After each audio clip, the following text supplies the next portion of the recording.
सभी को नमस्कार। यह video class 6 subject math chapter 13 symmetry का है।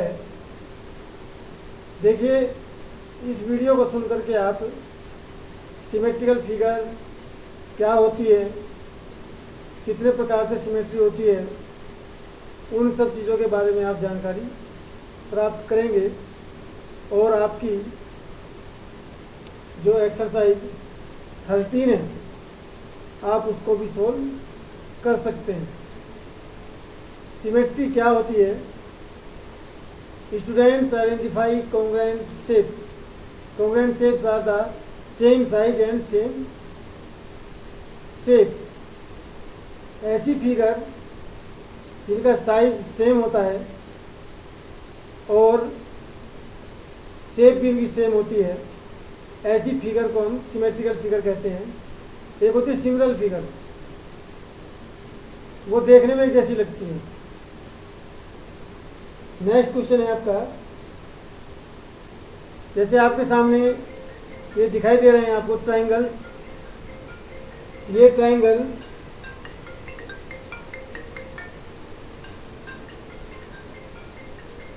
कॉन्ग्रुएंट हैं क्योंकि इनकी तीनों के एंगल सेम है,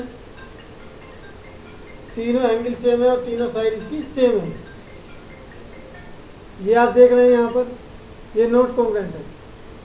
देखिए, इनका शेप तो इनका सेम है, देखने में तो लगते हैं कि ट्राइंगल है, लेकिन इनके सबके साइज डिफरेंट होने के कारण ये कॉन्ग्रुएंट नहीं है। सिमिलर ट्राइंगल्स, देखिए दो ट्राइंगल्स आप देख रहे हैं यहाँ पर, ये पहले वाला ट्राइंगल और इसके अंदर वाला triangle, both have the same 3 angles,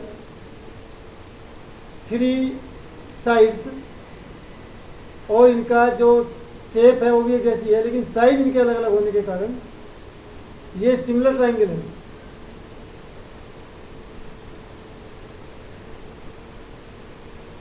देखिए, कोई फिगर किस प्रकार से सिमेट्रिकल होती है, ये आपके सामने एक रेक्टेंगल है। अगर इसको मैं सीधे वर्टिकल काटूं या इसको हॉरिजॉन्टल काटूं तो ये 2 इक्वल पार्ट्स में डिवाइड हो जाता है। तो इस प्रकार की फिगर को हम सिमेट्रिकल फिगर कहते हैं। यानी इसमें ये लाइन सिमेट्री है और एक ये लाइन सिमेट्री है। इस रेक्टेंगल के अंदर 2 सिमेट्रिकल लाइन है, एक वर्टिकल है और एक हॉरिजॉन्टल लाइन है।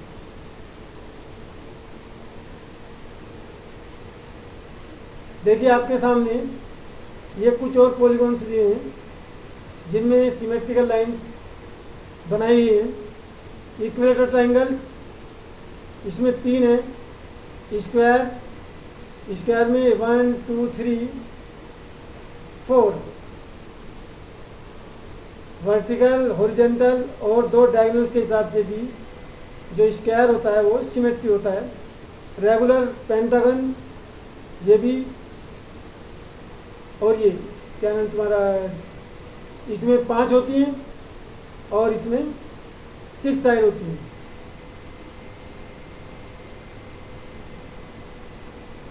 इसी प्रकार से ये दिखाया गया है।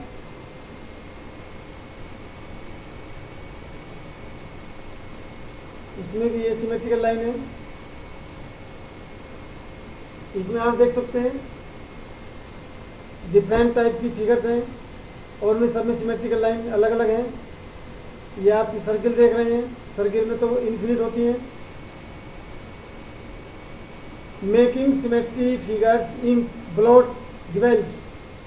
देखिए, जब किसी पेज के ऊपर आप इंक रख करके और उसको दोनों तीनों चारों तरफ से उसको अगर मोड़ देते हैं तो इस प्रकार की फिगर जो आपके सामने दिखाई दे रही है, ये कुछ सिमेट्रिकल फिगर्स में बन जाती हैं दोनों तरफ। देखो, इसमें ये किसी मनुष्य टाइप की कुछ फिगर दिखाई दे रही है, ये भी इसी प्रकार से दिखाई दे रही है। देखो कितनी अच्छी है figure with 2 line of symmetry. देखिए ये फिगर हैं जिनमें जो लाइन के हिसाब से सिमेट्रिकल है।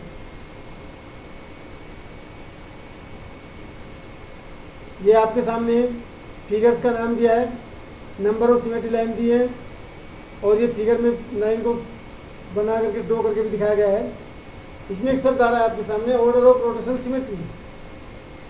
इसका मतलब क्या है? ऑर्डर ऑफ रोटेशनल सिमेट्री का मतलब ये होता है जब किसी फिगर को हम किसी अक्ष पर घुमाने का प्रयास करें और वो हमें 360 डिग्री एंगल पूरा कवर करने पर कितनी बार सेम दिखाई देता है, तो जितनी बार सेम दिखाई देता है उसे हम ऑर्डर ऑफ रोटेशनल सिमेट्री कहते हैं। जैसे मान लीजिए ये स्क्वायर है, स्क्वायर के बीच में सेंटर है, अगर यहाँ पर इसको घुमाया जाए किसी अक्ष पर, किसी कील पर रख करके इसको घुमाया जाए तो ये हमें 4 प्रकार से सेम दिखाई देता है। ये पैरेललोग्राम है, ये 2 बार में सेम दिखाई देगा। रोम्बस भी 2 बार में सेम दिखाई देने वाला है।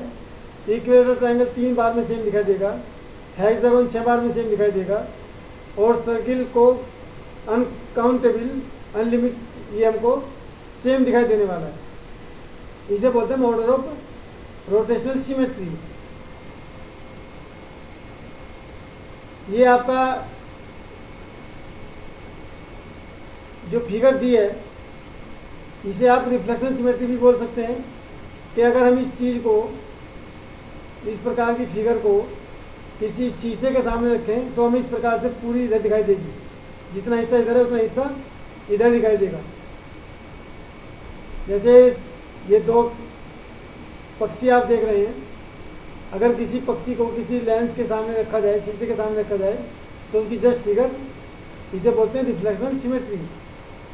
जैसे आपके ये इंग्लिश के अल्फ़ाबेट्स हैं, कौन कौन से इंग्लिश के अल्फ़ाबेट्स आपको सिमेट्रिकल दिखाई देते हैं A to Z, ये इसमें दिखाया गया है।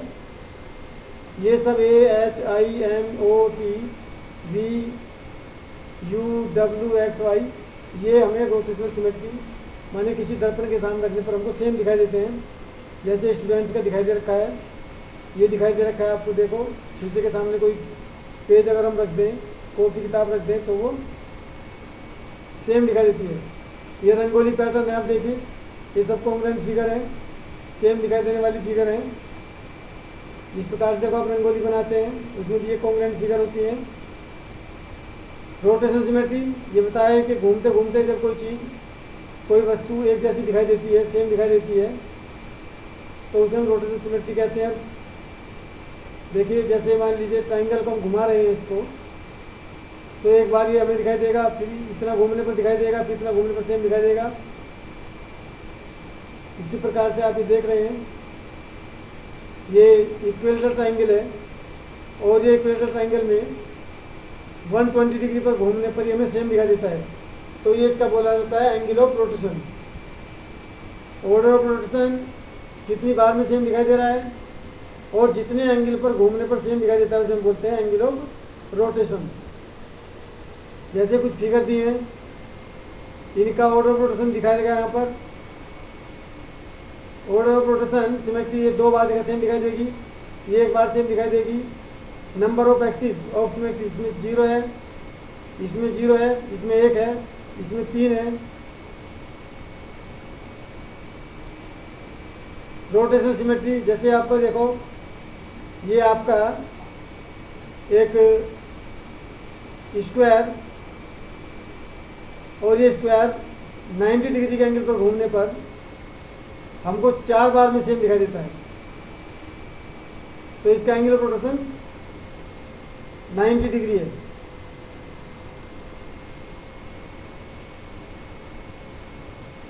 ऑर्डर ऑफ रोटेशन सिमेट्री देखिए, ये इसी के बारे में दिखाया गया है। ये ओरिजिनल पोजीशन थी इसकी, 90 पे घुमा दिया, 180 पे घुमा दिया, फिर 270 पे घुमा दिया, और फिर 360 पे घुमा दिया। Order of symmetry, the number of times a figure map into itself as it rotates from 0 to 30,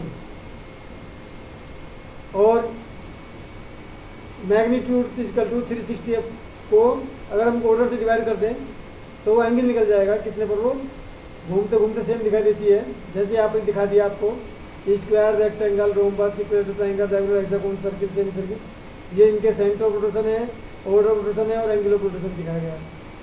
जैसे सर्किल है आपका, इसको ये सर्किल दिखाया गया है, कितनी पे घुमाएंगे इसको, ये देखिए ये फिगर दिखाई गई है, इसको 90 पे घुमा देते हैं तो उनको सेम दिखाई देती है। Thank you. इस वीडियो को सुनकर के आप एक्सरसाइज को सोल्व करने का प्रयास करें।